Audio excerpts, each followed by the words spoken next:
آج میں آپ کے سامنے اسلامی تاریخ کی ایک واقعی شاندار شخصیت کے بارے میں بات کرنا چاہتا ہوں، ایسے انسان کے بارے میں جس کی خاموشی، حیا اور قربانی کی میراث آج بھی لاکھوں لوگوں کو متاثر کرتی ہے۔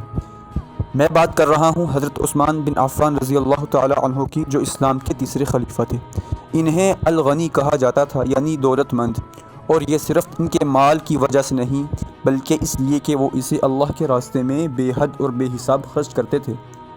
حضرت عثمان رضی اللہ تعالی عنہ کے کردار میں جو سب سے خوبصورت پہلو تھا وہ ان کی گہری حیا تھی۔ یہ اتنی عظیم تھی کہ ہمارے محبوب نبی محمد صلی اللہ علیہ وسلم نے فرمایا، میں اس شخص سے حیا نہ کروں جس سے فرشتے بھی حیا کرتے ہیں۔ بس ایک لمحے کے لیے اس پر غور کریں، تصور کریں ایسا انسان جس کی حیا اتنی گہری ہو کہ فرشتے بھی اس سے متاثر ہوں، اللہ کی نظر میں اس کا مقام کتنا بلند ہوگا۔ حضرت عثمان رضی اللہ تعالی عنہ کی سخاوت بھی لاجواب تھی۔ وہ صرف بات نہیں کرتے تھے بلکہ عملی طور پر معاشرے کو بدل دینے والے اعمال کرتے تھے۔ جب مدینہ کے لوگوں کو شدید پانی کی قلت کا سامنا ہوا تو حضرت عثمان رضی اللہ تعالی عنہ نے بغیر کسی ہچکچاہٹ کے قدم بڑھایا۔ انہوں نے بئر روما اپنے پیسے سے خرید کر پوری کمیونٹی کے لیے وقف کر دیا تاکہ ہر کسی کو صاف پانی تک رسائی حاصل ہو۔ یہ کوئی کاروباری لین دین نہیں تھا بلکہ پوری جماعت کے لیے خالص صدقہ اور تحفہ تھا، جو آج بھی لوگوں کی خدمت کر رہا ہے۔ پھر وہ وقت آیا جب مسلمانوں کی فوج غزوہ تبوک کے لیے تیار ہو رہی تھی۔ وسائل کم تھے اور سفر طویل اور دشوار گزار تھا۔ ایک بار پھر حضرت عثمان رضی اللہ تعالی عنہ نے پیش قدمی کی۔ انہوں نے اپنی دولت میں سے سنہری چاندی اور سینکڑوں اونٹ جو مکمل طور پر تیار تھے عطیہ کیے۔ ان کی یہ قربانی اتنی عظیم اور خالص تھی کہ نبی صلی اللہ علیہ وسلم نے فرمایا، آج کے بعد عثمان جو بھی کرے اسے نقصان نہیں ہوگا۔ یہ اللہ کی نظر میں ان کی قربانی کی عظمت کو ظاہر کرتا ہے۔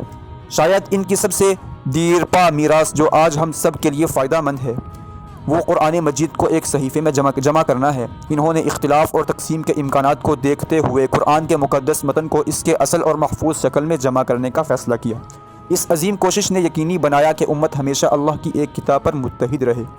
حضرت عثمان رضی اللہ تعالی عنہ کی زندگی حقیقی قیادت کی مثال تھی۔ انہوں نے خلیفہ کی حیثیت سے بلند مقام اور شہادت کے ذریعے ایمان کی عظیم آزمائش دونوں کا سامنا کیا۔